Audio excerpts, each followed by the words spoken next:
কিনা? আমার এই মাথার তালু থেকে পায়ের তালু পর্যন্ত এগুলো সব কিছু আমার শাহিন শাহ বাবাজানের দান, আমার মাওলা বাবার দান।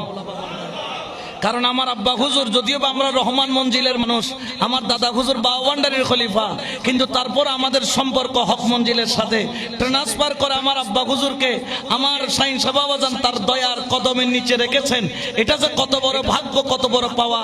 আমি তখন ছোট অবস্থায় মাওলা হুজুর প্রথমবার যখন আমাদের বাড়িতে ভিটি বাড়িতে, নতুন ভিটি বাড়িতে গিয়েছিলেন 2000 সালের আগে, সম্ভবত 98-এর দিক দিয়ে যখন গেলেন, আমার মাওলা বাবা আমাকে 98-তে যখন গিয়েছিলেন, আমার মাওলা বাবা যখন সামনে গেলাম, মাওলা হুজুর নিজ হাতে আমাকে একটা সাদা টুপি পরিয়ে দিয়েছিলেন। বড় করে বসুন।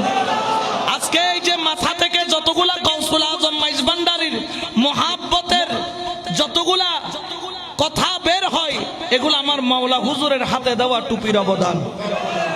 সেই জন্য কাশেক বলেছেন, নিগাহে ওয়ালি মে ये तासीर देखी निगाहे वली